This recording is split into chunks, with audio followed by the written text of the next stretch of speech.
Bonjour à toutes et à tous et bienvenue dans cette nouvelle édition du journal. Il est 19h01, merci de votre fidélité. Ce soir, nous serons accompagnés d'Olivier Dupré et de Marie-Laure Claudel. Bonsoir. Bonsoir. Vous êtes donc étudiant en médecine et vous réalisez tout simplement une étude de dépistage sur les violences faites aux femmes. On en parlera juste après les titres de la journée.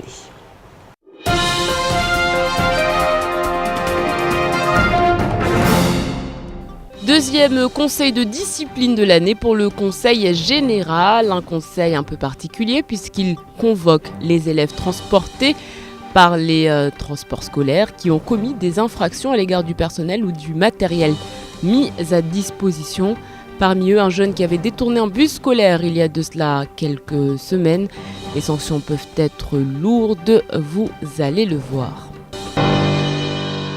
On en parle toujours de ces actions mises en place pour lutter contre les violences faites aux femmes. La CFAF travaille en ce moment avec 2 internes étudiants en médecine pour tenter de mener une étude sur la caractérisation de ces violences. Sur le terrain, ce matin, ils sont partis à la rencontre d'une femme victime de violences conjugales depuis une vingtaine d'années. Et puis place au rugby dans ce journal avec cette délégation fraîchement débarquée ce matin d'anciens internationaux français de l'association Rugby French Flair. Au programme dès demain, rencontre avec les jeunes ou encore match de gala face à une sélection mahoraise. Le rugby qui s'envole sur le territoire mais qui manque de moyens.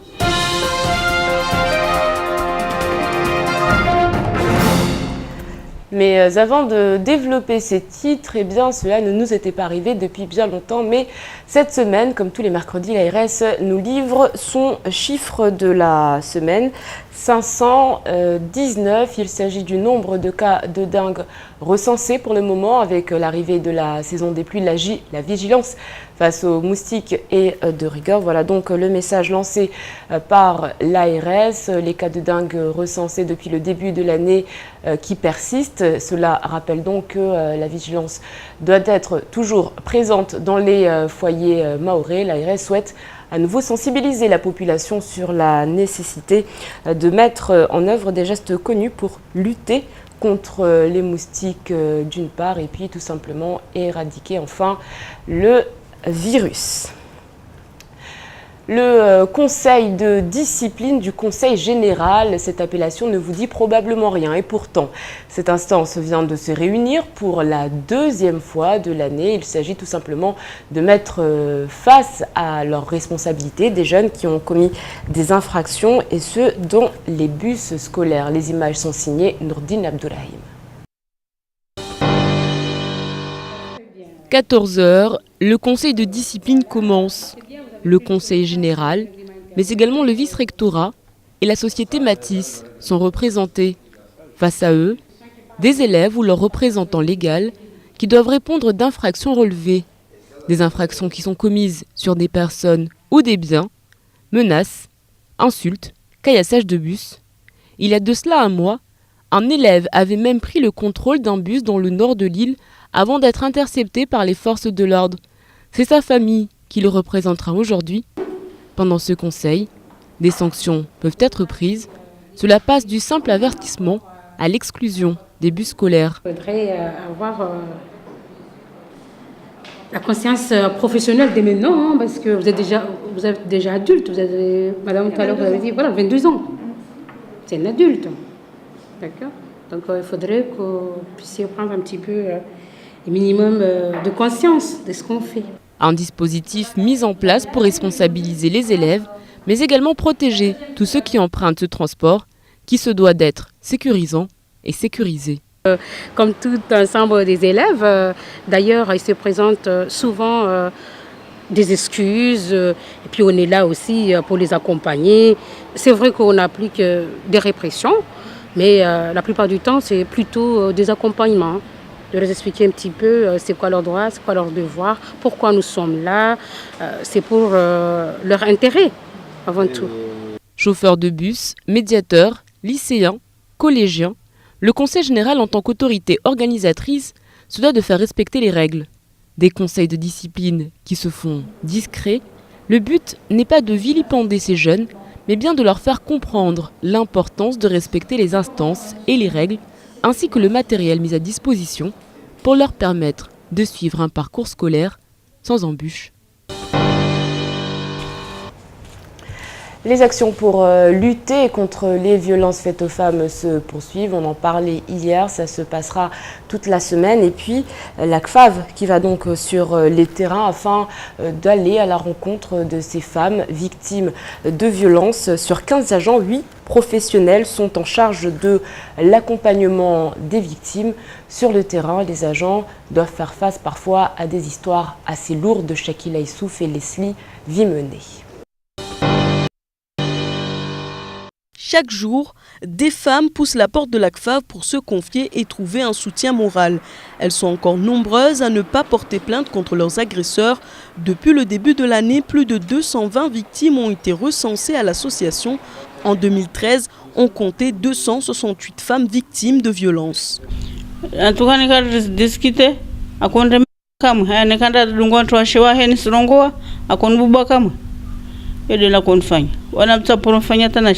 Kandreme mwiri suko kandreme sofi mpoke mengo nango tamu ukiwa tungo tana leo wawe ukana fikira mba amolo la tungo stoka Olivier sakana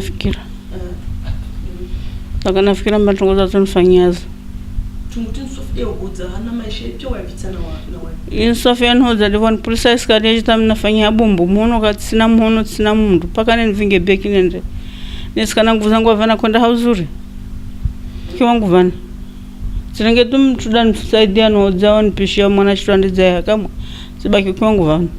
Aujourd'hui, cette mère de famille de 7 enfants se retrouve seule. Après 20 ans de mariage, elle a perdu l'usage de ses mains à cause des coups qu'elle a reçus. Elle s'est décidée à quitter son mari après qu'il l'ait bousculée dans les escaliers à La Réunion. De retour à Mayotte, elle ne peut plus se déplacer sans une béquille. En lui rendant visite ce matin, la CFAV tient à la rassurer, lui expliquer les démarches qu'elle peut entreprendre pour enfin lui permettre d'avoir accès à ses droits en tant que victime. Ce qu'il faut retenir, c'est surtout que c'est une dame qui est encore en souffrance. On voit bien qu'il n'arrive pas encore à se libérer, il a besoin d'être écouté, il a besoin d'être accompagné, il a besoin d'être suivi par un psychologue parce qu'encore il est encore sous l'état de choc, surtout quand il voit qu'il a une incapacité de travailler, sa main droite, on a bien vu que sa main gauche ne peut plus parce que c'est suite à une bousculade. On peut, pour ces cas-là, justement, avoir un suivi psychologique, aussi une écoute, des soutiens, puisqu'on a des assistants sociaux aussi qui sont là justement pour les accompagner, justement, si elle n'arrive plus à se débrouiller tout seul. Mais aussi, dire aussi qu'il ne faut pas qu'on attende que ça soit trop tard pour réagir.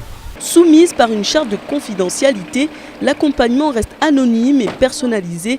L'association fait 4 types d'accompagnement: social, administratif, psychologique et juridique. En aidant Olivier, étudiant en médecine, à réaliser son travail de recherche, l'association se donne les moyens de pouvoir donner plus de chiffres aux services administratifs qui débloqueraient alors le budget nécessaire pour les projets mis en place afin de venir en aide aux femmes. Mais il est clair que la seule manière d'éradiquer ce fléau, c'est d'en parler. C'est d'en parler. On en parle donc avec mes invités qui sont donc Olivier Dupré et Marie-Laure Claudel. Bonsoir. Bonsoir. Vous êtes donc étudiant en médecine, vous êtes interne et vous menez cette thèse donc sur le dépistage des violences faites aux femmes à Mayotte. Pourquoi une étude aussi précise ? Eh bien, tout simplement parce que on avait remarqué durant nos gardes aux urgences qu'il y avait pas mal de femmes qui consultaient pour traumatisme, pour ce genre de violence, et qu'il n'y avait pas de chiffres. Et on s'est dit, on aimerait réaliser une étude qui aboutisse à un chiffre sur la violence, l'état de la violence à Mayotte, afin de pouvoir, un chiffre qui pourra être utilisé par les associations pour changer les choses et aussi pour en parler. Sachant que donc, partout dans le monde, on est quand même c'est-à-dire que le sujet de la violence faite aux femmes partout dans le monde est en train de prendre de l'ampleur. Il y a une étude à Madagascar qui a été réalisée il n'y a pas longtemps pour décrire ce phénomène. À Mayotte, toujours pas, alors que dans tous les autres départements d'outre-mer, on peut caractériser la violence. Donc voilà, ça a été un des objectifs principaux.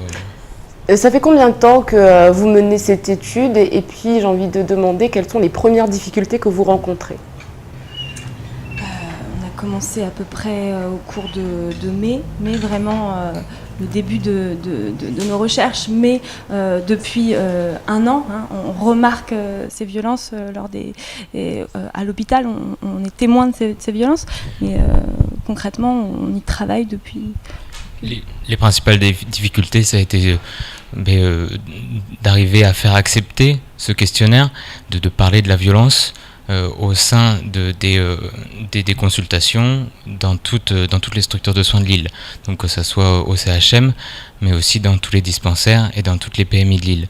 Donc une difficulté en fait qui a été surmontée par le bon accueil de tous les professionnels à notre questionnaire. Et aussi avec le bon accueil de la part des patientes. C'est-à-dire qu'il y a beaucoup de patientes qui ont accepté de répondre à cette enquête. Ça, c'est rassurant parce qu'en effet, le sujet de la violence faite aux femmes, c'est un sujet qu'il faut disons, médiatiser au plus possible pour libérer la parole. Quelles sont justement les questions auxquelles doivent répondre ces femmes? Est-ce que ce sont des questions généralistes ou alors c'est vraiment pour vous le but aujourd'hui est d'établir non seulement des chiffres mais aussi peut-être des profils, des histoires? Effectivement, il y avait un questionnaire donc avec une première partie avec des données socio-démographiques. Voilà, avec par exemple était posée la question du nombre d'enfants, du mariage religieux, civil, la polygamie, ce genre de choses. Il y avait vraiment tout un premier encadré avec des questions sur disons les conditions de vie, on va dire, et ensuite sur la violence en elle-même. Comment se passent en gros les relations avec les hommes. Ensuite, une seconde question sur est-ce que vous subissez des violences verbales, est-ce qu'on vous a déjà insulté, ce genre de choses. Et une troisième question sur les violences physiques, puis une quatrième question sur les violences sexuelles. Qu'est-ce qui revient justement le plus? J'imagine que ces questionnaires, vous avez commencé donc à les récupérer, à les analyser. Aujourd'hui, quel est finalement le profil type dominant à Mayotte? Un peu comme partout ailleurs, c'est surtout la violence psychologique qui revient, ensuite la violence physique, ensuite la violence sexuelle, avec une majorité de femmes qui répondent positivement à la violence verbale. Au niveau des profils, c'est-à-dire que là pour l'instant c'est des données brutes, on est en train de recueillir tous les résultats, il y a encore d'autres résultats qui sont en train d'arriver, donc on ne peut pas encore vraiment analyser ces données, on peut juste la constater et à peu près à 3/4 de recueil donner les premiers chiffres à l'occasion de cette semaine de lutte contre les violences faites aux femmes.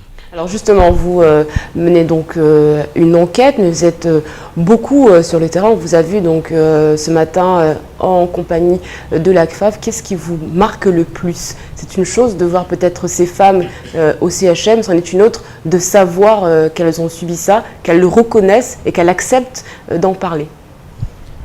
Une des données vraiment marquantes, c'est l'isolement que ces femmes peuvent nous faire part en disant que ces souffrances ont commencé relativement tôt, qu'elles ont duré, que c'est devenu quasiment une habitude, une routine, et que malheureusement de temps en temps il a fallu attendre une issue fatale ou dévastatrice pour que la femme prennent conscience de la gravité de la situation. Donc un de nos objectifs aussi, un des objectifs de notre enquête et de notre venue ici, c'est aussi de encore une fois essayer de briser le silence, de libérer la parole et de démocratiser toutes les structures d'aide, d'accueil vers qui les femmes peuvent se tourner afin d'éviter l'issue fatale. Justement, je voulais demander, en fait, dans le cadre de cette enquête, quel est le rôle d'associations telles que l'ACFAV? J'imagine que vous en rencontrez d'autres, vous rencontrez d'autres structures. À quel point ces structures sont importantes pour votre enquête? Ces structures, c'est sûr, elles sont fondamentales. Toutes les femmes qui ont été dépistées, c'est toujours nécessaire de leur donner un peu des associations qui pourraient les aider à mener des actions. Donc l'ACFAV, la principale association avec laquelle on a travaillé. Il y a aussi Tama qui travaille sur ce genre de thématiques. Donc voilà. Il ne faut pas oublier aussi tous les services sociaux des mairies, tous les commissariats de police et les gendarmeries vers qui les femmes peuvent se tourner en cas de violence. C'est une enquête qui va durer combien de temps? Et j'ai envie de dire, combien de mois, voire d'années plus tard, pouvons-nous espérer avoir un visu clair? Alors encore une fois, il s'agit d'une première enquête. Donc un des buts de cette enquête aussi, c'était de surtout ne pas surestimer ce chiffre de violence. Là, on a essayé de donner des critères de base pour avoir des chiffres qui 220 depuis le début de l'année. De 220 femmes. À l'ACFAV, oui, c'est différent par rapport à nos recueils, que l'on a. On a plus de 1000 questionnaires pour l'instant. Et c'est vrai qu'on trouve un chiffre qui est un peu plus... qui serait un peu plus important. Mais voilà, vu que les résultats sont temporaires et bruts, on n'a pas vraiment envie de... Et l'enquête va durer combien de temps? Alors, du coup, l'enquête, elle a été réalisée en octobre 2014. Et donc, le recueil est terminé pour l'instant. Et donc, on est en cours de saisie des questionnaires, en cours d'analyse également. Et donc, a priori, l'enquête on aura le résultat définitif en février. Merci beaucoup, Olivier Dupré et Marie-Laure Claudel d'avoir répondu à toutes nos questions. De rien. On rappelle par ailleurs que les actions contre les violences faites aux femmes se poursuivent jusqu'à la fin de la semaine.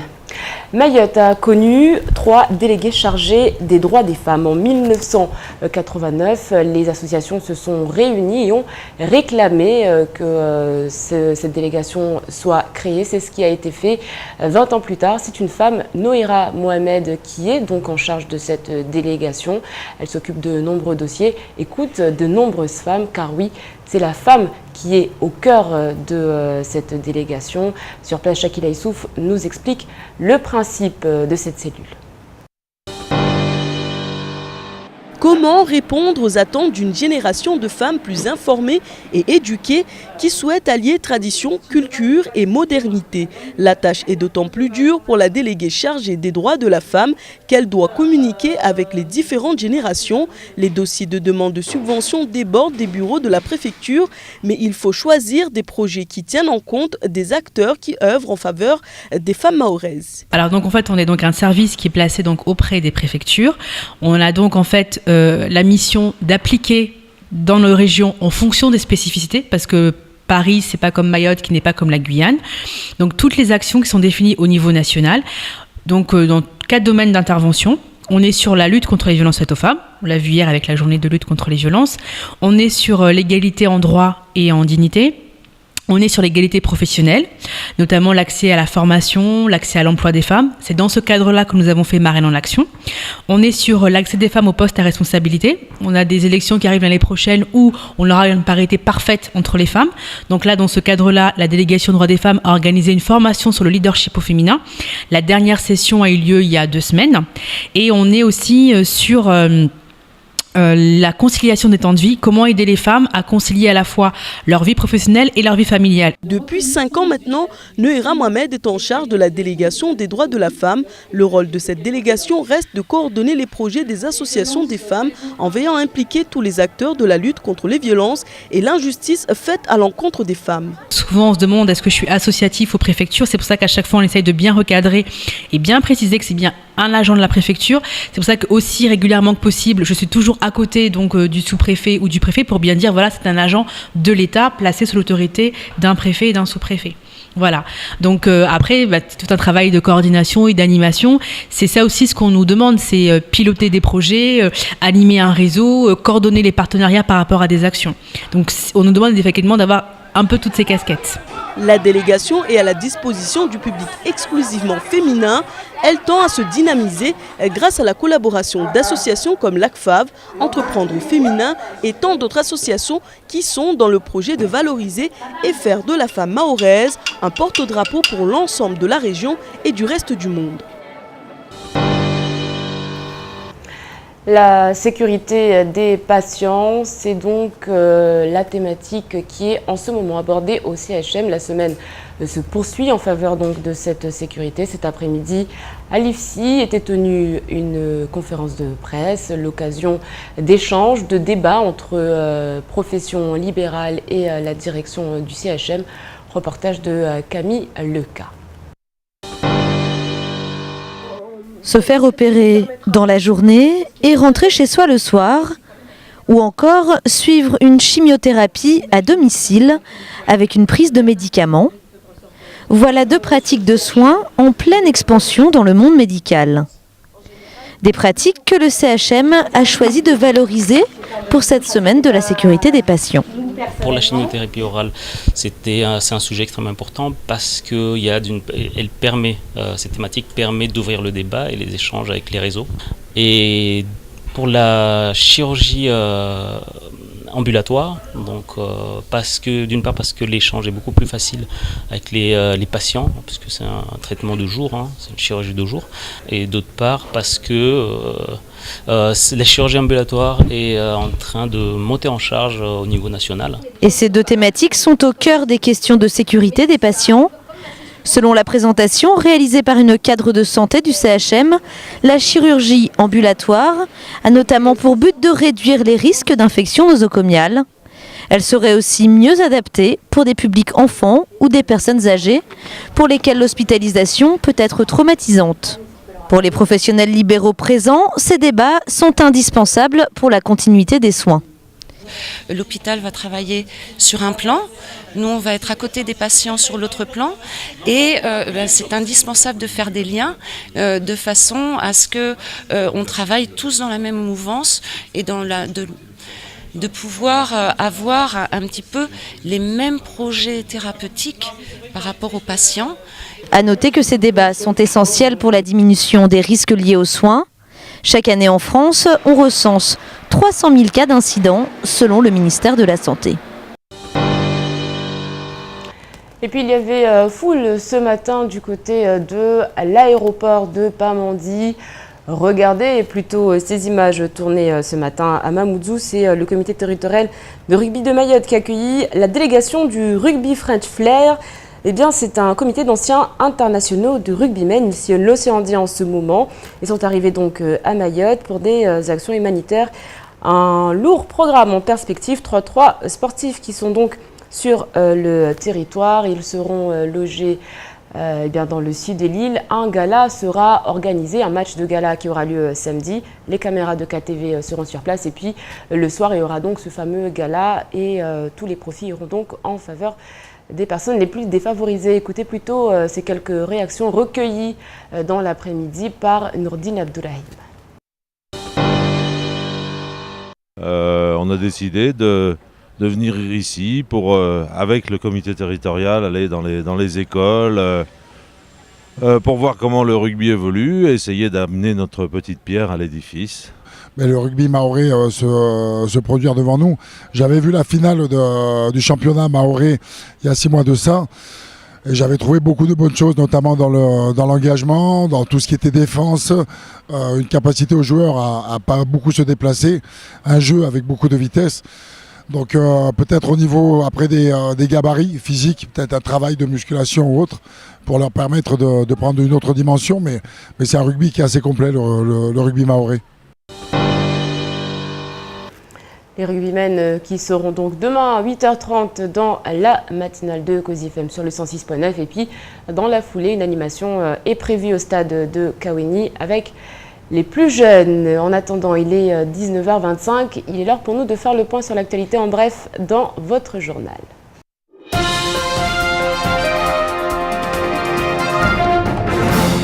Le CHM est endetté à hauteur de 60 millions d'euros.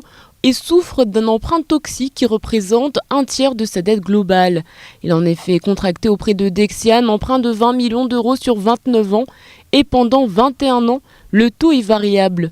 Ainsi, si le rapport initial établissait un taux de remboursement à 3,42%, il est aujourd'hui passé à 8%. Pour venir en aide aux collectivités et aux établissements victimes d'emprunts toxiques, dans la limite des crédits disponibles, les dossiers éligibles déposés avant le 31 décembre 2014 pourront faire l'objet d'une aide. Le fonds de soutien permettra d'accorder jusqu'à 1,5 milliard d'aides. Il est financé à hauteur de 60% par les banques. Vendredi s'est déroulée l'élection du bâtonnier de Mayotte. Maître Nadjim Ahmada, d'abord candidat, s'était rétracté après s'être entretenu avec Maître Ahmed Idriss qui avait alors déclaré sa candidature officielle auprès du bâtonnier. Lors de l'élection, 2 candidats étaient en lice, Maître Idriss et Maître Fatima Ousseni. Le premier a remporté le scrutin 16 voix contre 12 pour la seconde. Si un recours contre l'élection a pu être envisagé, Maître Idriss ne remplissant pas exactement la condition d'ancienneté, il semble que les choses soient arrêtées. Maître Ahmed Idriss succédera donc pour 2 années à Maître Mohamed Saïdal. Les maires ultramarins ont ouvert lundi le 97e congrès de l'Association des maires de France. L'occasion pour les élus de rédiger une motion spécifique afin de promouvoir une approche différenciée du gouvernement à leur égard. La question des rythmes scolaires a souvent été citée comme une réforme difficile à mettre en œuvre, voire inapplicable. Saïd Omar Wali, président de l'Association des maires de Mayotte, a mis en avant les difficultés spécifiques à notre île avec l'existence de la rotation scolaire. Autre sujet évoqué, la diminution des dotations de l'État. Face à ce cahier de doléances, la ministre Georges Paul-Angevin s'est employée à rassurer les élus, tout en leur signifiant qu'ils allaient aussi participer à l'effort national.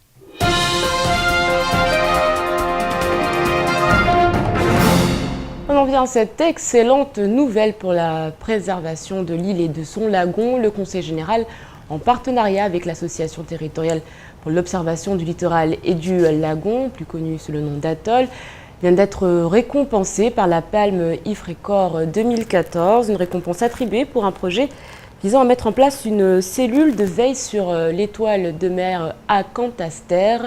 Une excellente nouvelle que nous décrit Camille Leca. En apparence, cette étoile de mer a tout pour plaire, et pourtant elle est devenue nocive pour les coraux.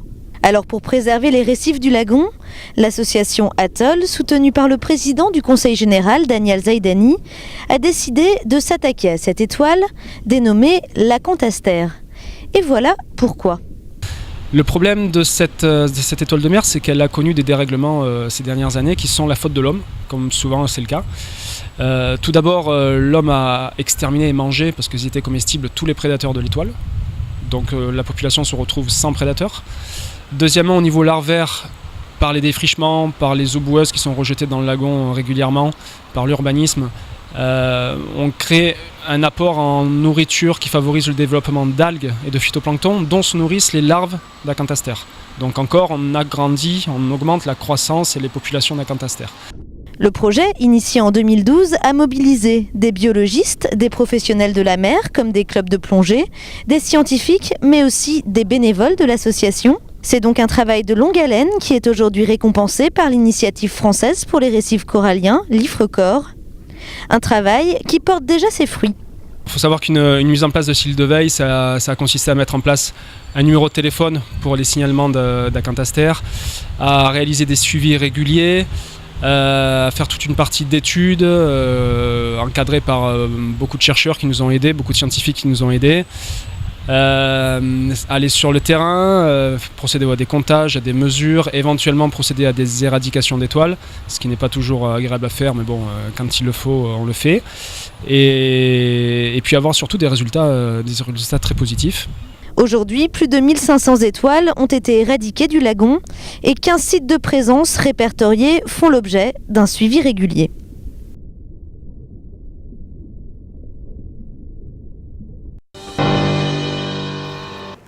Voilà, on va se quitter sur ces très belles images. Fin de cette édition. Merci à vous de l'avoir suivi. Demain, n'hésitez pas à souhaiter une bonne fête à Astrid et à Gustan. Et puis sachez qu'Horace, poète latin, poète lyrique, satirique, de l'âge d'or de la littérature latine, est décédé un 27 novembre. Nous retiendrons de lui cette citation: « Les vaillants naissent de vaillants et de braves ». Dans quelques instants, la météo d'Orne et la Terrine, suivi du journal en maoré et du temps de parole. Je vous souhaite une excellente soirée sur KTV. On se retrouve demain pour un nouveau journal. Kwaheri.